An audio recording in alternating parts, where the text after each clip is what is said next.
J'espère que vous allez bien. Je sais, pardon, ça fait littéralement un mois que j'ai pas posté sur YouTube. Je suis partie 3 semaines en voyage, j'ai pas forcément pris d'avance avant de partir, j'étais un petit peu débordée de travail parce qu'il faut sachez que je poste à la fois sur YouTube, sur TikTok, sur Insta, un petit peu partout, donc ça a été une masse de travail, je suis désolée. Aujourd'hui on se retrouve pour une vidéo où je vais tester le fond de teint le plus couvrant du monde. Je suis rentrée maintenant depuis quelques jours, il me reste pas mal de petites couleurs quand même sur le visage, donc j'espère surtout que c'est ma teinte. J'ai pris exprès un petit bandeau assorti à mon petit peignoir.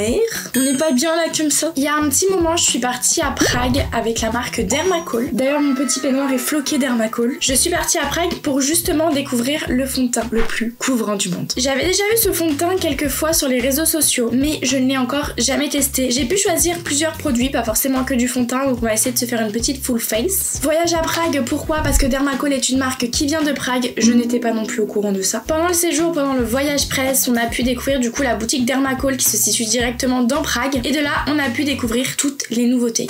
Fallait pas me le dire 2 fois, je me suis pas privée. J'ai 2 énormes sacs bien remplis, j'ai de la skincare, j'ai du parfum, j'ai du maquillage parce qu'il faut un petit peu de tout, mais aujourd'hui on va se concentrer sur le make-up. Avant tout, je me suis pris un petit masque au cannabis. Alors quand j'ai vu ça, je me suis dit ok, why not? À 2 doigts après le masque, on est un petit peu Il me semble que ça a des bienfaits pour la peau. C'est un masque en tissu, donc ça c'est pas mal. Donc c'est à l'acide hyaluronique, c'est écrit en anglais. Acide hyaluronique, ça nourrit, rafraîchit le teint. Ok, pas mal non? On va se faire ça avant le petit make-up. Ça sent super bon par contre, ça sent la crème. J'ai pu remarquer que les produits Dermacol sentent extrêmement bon. On a pu remarquer ça pendant le petit voyage. Par contre j'ai l'impression qu'il est pas autant imbibé, vous savez, que les Sephora, etc. Oh, j'espère qu'il va tenir quand même s'il est pas trop imbibé. Après le soleil, bien hydrater sa peau comme ça, c'est un grand oui. Par contre j'aime vraiment beaucoup l'odeur. Ça fait frais et tout sur la peau, j'aime trop. Pour ceux qui me demandent, je suis partie 17 jours à Madagascar et pour être honnête avec vous, je trouve que c'est une destination un peu sous-cotée. Je trouve qu'on en parle vraiment pas assez. Ok, c'était un tantinet l'aventure avec les bêtes, les blattes, etc. Mais en termes de paysage, c'était magnifique. Après, il faut savoir que c'est une destination qui est assez pauvre. Le SMIC là-bas, il est entre 30 et 50 euros. Donc c'est aussi ce qui explique la délinquance dans le pays. Mais je trouve sincèrement que ce pays vaut le détour et qu'il devrait y avoir plus de tourisme là-bas. Et pour ceux qui sont intéressés d'aller suivre mes petites aventures que j'ai pu faire à Madagascar, j'ai tout posté en storyline sur mon compte. Donc c'est un compte qui est vraiment dédié à mes voyages, un peu plus ma vie, lifestyle, etc. Allez, check! Allez, on y va, let's go! Donc là, on laisse poser 15 minutes. Ok, c'est parti.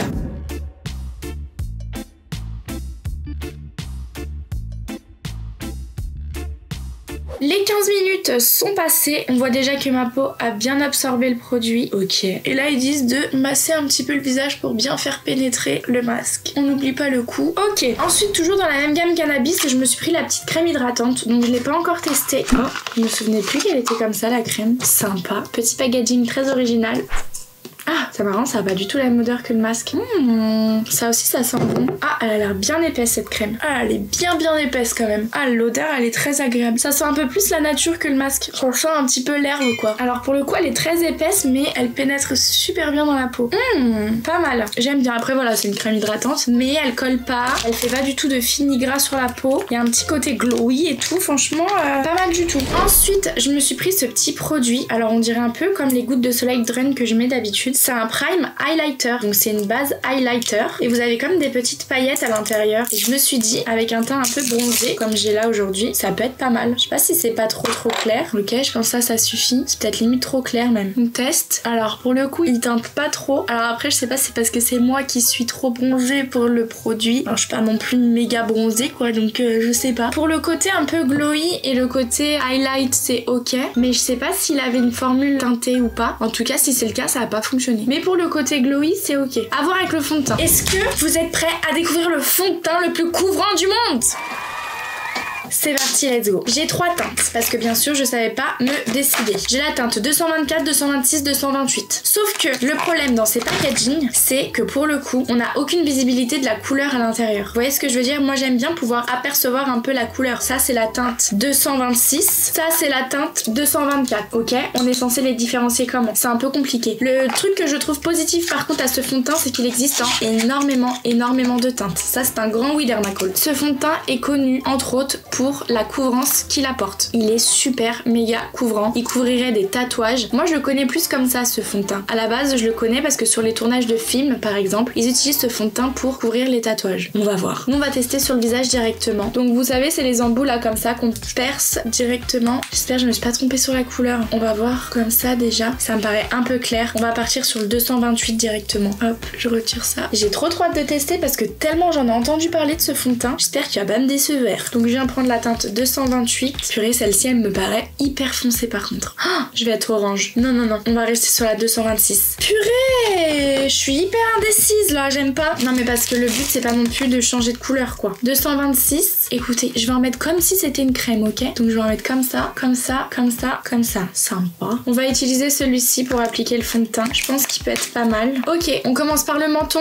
Oh, il est méga clair. C'est pas possible. On va trouver un compromis. On a les deux teintes. On peut se permettre, on va faire un mélange. Par contre, c'est fou la différence de teinte entre le 226 et le 228. Comment on peut se repérer? Ça, c'est un petit peu galère, je trouve. On va faire un petit mélange. Oh, par contre, la couvrance, on teste sur la joue, c'est une dinguerie en vrai. Je sais pas si vous arrivez à vous rendre compte en caméra. C'est une dinguerie. Par contre, il est méga épais. Clairement, si vous voulez quelque chose d'assez naturel, assez make-up, no make-up, bah non en fait. C'est vraiment très couvrant. Et je le trouve assez gras en vrai sur la peau. Je comprends en vrai la hype qu'il a eu, mais il est pas dédié à tout le monde ce fond de teint. Il est super couvrant. Purée. Bah écoutez, au moins il tient ses promesses. Mais après oui, c'est pas forcément le genre de fond de teint que moi je mets au quotidien pour le coup. Peut-être qu'avec la poudre ou alors j'ai mis trop de matière, mais en même temps c'est difficile de pas mettre moins. Par contre, je suis quand même vachement sceptique sur le fait que ça puisse quand même camoufler un tatouage. J'ai un petit tatouage sur le poignet, on va voir ça quand même. Oups, histoire de pas tout casser non plus. Ouais, ce fond de teint il est pas mal pour des looks artistiques par exemple, mais je peux pas sortir comme ça. Moi clairement c'est impossible de sortir comme ça. On dirait, vous savez, les teints limite à l'américaine. Je trouve ça beaucoup trop couvrant pour moi. Après, bien sûr, Dermacol ne fait pas que des fonds de teint couvrants. Vous pouvez aller voir et tout sur leur site, ils font pas mal de choses assez glowy, assez naturelles. J'ai un petit tatouage là sur le poignet. Je suis bien tentée de voir si ça fonctionne vraiment sur les tatouages. Je vais en prendre un petit peu. On regarde.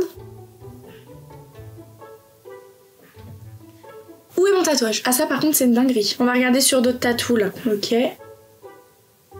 Bon là il est trop clair. En vrai c'est la folie. La couvrance c'est de la folie. Oh, je suis trop choquée. C'est une dinguerie cette couvrance. Hein. J'avais jamais vu un fond de teint aussi couvrant, j'avoue. Il y en a pas mal chez Too Faced qui sont quand même vachement couvrants, chez Tarte et tout. Mais là, pour camoufler un genre de tatouage comme ça, quand même. Pour le teint, je vais quand même venir rafraîchir mon teint là avec l'anti-cerne. Celui-ci, j'en ai qu'un. J'ai pris une seule teinte. J'ai pris pour que ça soit la bonne parce que j'en ai pas d'autres. Il ressemble un peu à ceux de Maybelline.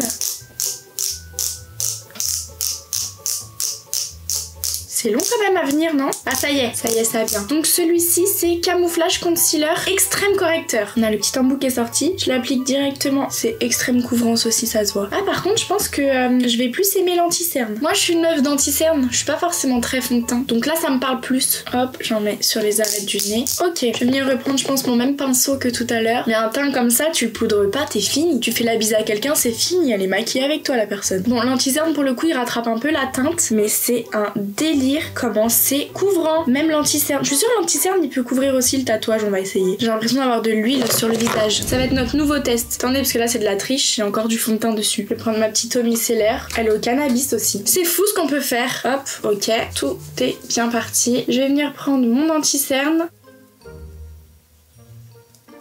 C'est de la folie en vrai. Regardez la couvrance, on ne voit plus rien du tout. Je pense que cet anti-cerne là c'est vraiment l'équivalent du fond de teint mais en anti-cerne quoi. Après quand on l'estompe un peu, on réaperçoit vite fait le tatouage contrairement au fond de teint. Il est quand même je pense moins couvrant que le fond de teint mais regardez autrement. Je sais pas, je suis en tournage de film, je deviens une grande actrice hollywoodienne. Et en fait mes tatouages posent problème, on doit les camoufler. Bam, c'est génial. Après au quotidien encore une fois, regardez comme je luis. Je trouve quand même que c'est assez épais sur la peau. Moi je sais que ça ne me convient pas mais je sais que ça peut convenir quand même à certaines personnes. À tester quoi. Je vais quand même le poudrer pour voir. Je me suis pris 3 poudres. Donc je me suis pris une blanche, une un peu médium et une claire. Je vais prendre la transparente, la blanche. Ah vous avez même une petite éponge dedans. Ça ressemble aux poudres un peu matifiantes, essence, NYX, etc. Le packaging il est assez basique. Je vais en mettre directement. Ah c'est un peu galère à faire couler. Je viens prendre une petite houppette et je viens matifier mon teint. C'est nul. Mais c'est nul. Ça tombe pas en fait. Ça tombe pas dans le capuchon. Regardez, j'ai rien du tout. Voilà, j'ai réussi à en mettre un peu plus. Pour le coup, même la poudre, je la trouve un petit peu épaisse. Oh. Vraiment le fond de teint là il m'a ruiné mon éponge. Tout le fond de teint s'est mis sur ma houppette quoi. Ça fait vraiment les teints à l'américaine. En mode british quoi. Je sens que j'ai du plâtre sur le visage, c'est bon ou pas? Je vais venir un petit peu estomper tout ça. Les pinceaux par contre ils sont trop agréables sur le visage. Mon pinceau il est devenu tout coloré avec le fond de teint. Pourtant j'ai mis de la poudre. Je vais venir faire quand même mon petit contouring, ne partons pas défaitistes. J'ai pris cette petite palette. Elle avait l'air pas mal. Les pigments étaient assez canons. Je vais venir juste réchauffer un petit peu le teint. Faire quelque chose d'assez léger. Non mais le fond de teint et tout en dessous qui accroche. Vraiment c'est un carnage ce make-up. Je suis pas fan. Oh là là là là. C'est quoi, on se maquille les yeux fermés là? J'ai pas compris en fait. Ou alors j'ai pas poudré assez. En fait le fond de teint est tellement épais en dessous que en fait chaque chose que vous allez mettre par dessus ça va accrocher en fait au fond de teint. C'est comme si je venais de mettre de la crème en fait sur mon visage et que je mettais du make-up comme ça juste après. Le blush il avait l'air très joli. En vrai c'est un peu un désastre. Je sais déjà que je vais pas garder ce make-up. Le blush il a l'air vraiment canon. J'en prélève comme ça directement. Ah ouais, le blush j'aime beaucoup. Le blush j'aime beaucoup. C'est vraiment ma cam. Mais je sais pas si vous arrivez à voir. Regardez les taches que ça m'a fait sur le nez. Le fond de teint il a marqué tous mes pores. C'est pas fou. De toute façon après cette vidéo je pense que je vais aller me démaquiller et que je vais passer une journée sans make-up. Là clairement ça m'a vacciné. Pour les sourcils j'ai rien trouvé dans la boutique donc je vais venir faire mes sourcils en 2-2 avec un crayon. Non mais regardez j'ai du fond de teint et tout dans les sourcils. Je pense sincèrement que dans la marque il y a des produits qui valent le coup et qui sont top. Mais en vrai même si vous cherchez un fond de teint couvrant je pense pas que ça soit la bonne solution de prendre ce fond de teint. J'arrive même pas à marquer mes sourcils. J'arrive même pas à les marquer tellement que j'ai de la matière dedans. Bon, écoute on va faire ça, ça fera l'affaire. J'avais quand même envie de tester les rouges à lèvres. Je me suis pris ce petit crayon nude qui avait l'air vraiment très mimes. Avec un coton-tige je vais venir retirer tout ce que j'ai sur la bouche et je vais venir faire un crayon. Oh, la texture du crayon elle est incroyable. Comment il glisse sur la lèvre. Je rêve, il sent la cerise. Je regrette même de pas avoir pris des teintes un peu plus foncées parce que vraiment la texture elle est incredible. J'aime beaucoup. Je pense que cette couleur ça peut être pas mal. Ces rouges à lèvres c'est en partie le pourquoi du comment on est venu à Prague découvrir cette marque. C'est les nouveaux rouges à lèvres, ils tiennent 16 heures et pour le coup ils tiennent vraiment 16 heures parce qu'on a pu déjà les tester. J'ai pas encore testé cette couleur. Vous avez deux compartiments, donc le compartiment 1 avec du coup la partie qui va être mat et qui va tenir vraiment 16 heures et la partie gloss que vous pouvez mettre par dessus et remettre toute la journée. Donc moi j'ai bien envie de tester cette couleur, très jolie. Et pour le coup pour les avoir testés, les rouges à lèvres ils sont incroyables, ils tiennent vraiment toute la journée. Et vous avez surtout une multitude de couleurs. Ils sont hyper agréables sur les lèvres, ils fondent sur les lèvres, ils vous font pas du tout cet aspect, vous savez, craquelé là. Et vous voyez ils sèchent déjà. Et ce que je trouve incroyable avec ces rouges à lèvres c'est que du coup ils sèchent et vous les sentez plus du tout sur les lèvres. Donc ils sont vraiment top. Je vous les recommande à 1000% ceux-là. Pour le coup j'ai un peu craqué mon slime, j'en ai pris vraiment pas mal parce que pour le coup j'ai vraiment bien aimé. Ok, donc là je laisse quand même un petit peu sécher. Je vais venir mettre après mon petit gloss. Regardez, il se présente comme ceci, gloss transparent. On va faire un petit test. Nada, sans transfert. Ils sont vraiment trop bien. Donc je vais mettre le côté gloss. Et là, j'obtiens un sans transfert brillant. Bon par contre, pour l'avoir testé là-bas, le gloss bien sûr part au fil de la journée, mais le rouge à lèvres en dessous ne bouge pas. Let's go, allez tester. Écoutez, quoi qu'il, c'est beaucoup trop couvrant pour moi. Je pense que certaines personnes peuvent aimer ce genre de couvrance. Moi en l'occurrence, je n'aime pas. Encore une fois, c'est propre à chacun. Par contre, pour l'artistique, c'est sûr et certain que j'utiliserai. Même ne serait-ce que pour cacher les sourcils, il doit être incroyable ce fond de teint. Mais voilà, pour un make-up de tous les jours comme ça, je conseille pas forcément pour les personnes comme moi qui aiment vraiment le naturel, le make-up, no make-up, c'est pas forcément ce qu'on a aujourd'hui. Mais en tout cas, on peut dire que j'ai un petit teint de poupée, je n'ai plus aucune imperfection, je crois. N'hésitez pas si vous voulez que je crash test, N'hésitez pas si vous voulez que je crash test d'autres marques. Je me ferai un malin plaisir d'être votre cobaye. Même si vous avez un produit bien précis que vous voulez que je teste, let's go. N'oubliez pas, on se retrouve pour une nouvelle vidéo tous les dimanches à 18h. Promis, cette fois-ci, je ne repars pas un mois comme ça sans donner de nouvelles. En même temps, si vous me suivez sur mes autres comptes, vous auriez su que j'étais en vacances, ok? Donc vous-même, vous n'avez pas trop d'excuses. Sur ce, prenez soin de vous. Je vous fais plein de gros bisous. Et nous, on se retrouve pour une prochaine vidéo.